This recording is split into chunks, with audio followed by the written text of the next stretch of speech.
आगे बढ़ाते हैं। इससे पूर्व मैंने आपको यमराज की दिशा कविता लिखने वाले कवि चंद्रकांत देवताले के बारे में बताया था। आज हम उनकी लिखी कविता जो है उसके बारे में पढ़ेंगे, जिसमें सभ्यता के विकास की खतरनाक दिशा की ओर, सभ्यता के विकास में जो खतरा उत्पन्न कर दिया है उसकी ओर कवि ने जो ध्यान आकृष्ट किया है, आज हम उसे देखेंगे। कवि कहता है कि माँ की ईश्वर से मुलाकात हुई या नहीं कहना मुश्किल है, पर वह जताती थी जैसे ईश्वर से उसकी बातचीत होती रहती।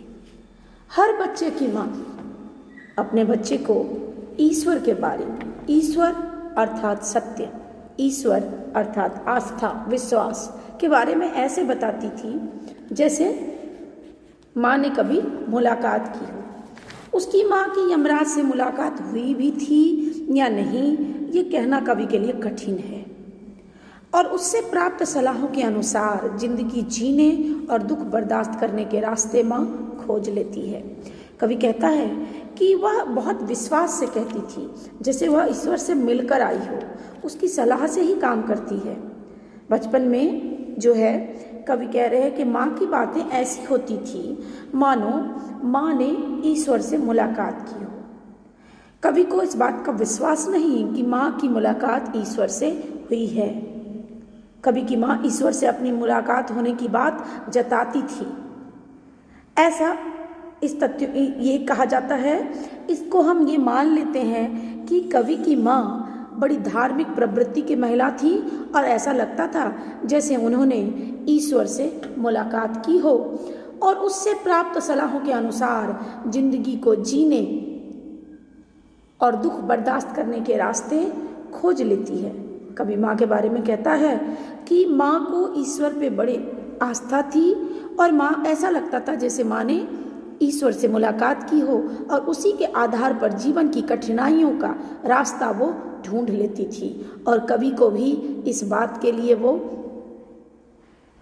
तैयार कर रही थी मानो कि जिंदगी संघर्षपूर्ण है, संघर्ष में आपको उचित निर्णय लेना है, सत्य पर टिके रहना है। ईश्वर अर्थात सत्य, ये मैंने आपको पहले ही कहा, सत्य पर टिके रहना है। माँ धार्मिक प्रवृत्ति की थी तो बात बात में कहती होगी, और आपने भी सुना होगा कि आपके बड़े बुजुर्ग मत कहते हैं ऐसा मत करो, ईश्वर नाराज हो जाएंगे, ईश्वर की नज़र में ये गलत है, इसे नहीं करना चाहिए। आदि बातें जो होती हैं ये इस बात की ओर इशारा करती हैं कि माँ जो है वो ईश्वर से मिली हुई थी। माँ ने एक बार मुझसे कहा था, दक्षिण की तरफ पैर करके मत सोना, वह मृत्यु की दिशा है और यमराज को क्रुद्ध करना बुद्धिमानी की बात नहीं। यहाँ कवि कहता है कि माँ के समझाने के, माँ ने कवि को समझाया था कि दक्षिण दिशा अर्थात मृत्यु की दिशा, उस तरफ कभी भी पैर करके नहीं सोना चाहिए। क्यों? क्योंकि ये मृत्यु के देवता यमराज की दिशा है, और अगर मृत्यु के देवता को हम क्रोधित कर देंगे तो जाहिर है आपको सजा मिल जाएगी, आपको मृत्यु मिल सकती है। तो माँ कहती थी कि यमराज को नाराज करना कतई उचित नहीं है, दक्षिण की तरफ कभी भी पैर मत करके सोना। पैर किसी की तरफ हम करते हैं जब उसकी अवमानना करते हैं, उसका अपमान करते हैं। सिर रेस्पेक्ट का द्योतक है, आदर सम्मान। तो कवि को माँ ने सिखाया कि कभी भी दक्षिण की तरफ पैर करके मत सोना। धन्यवाद।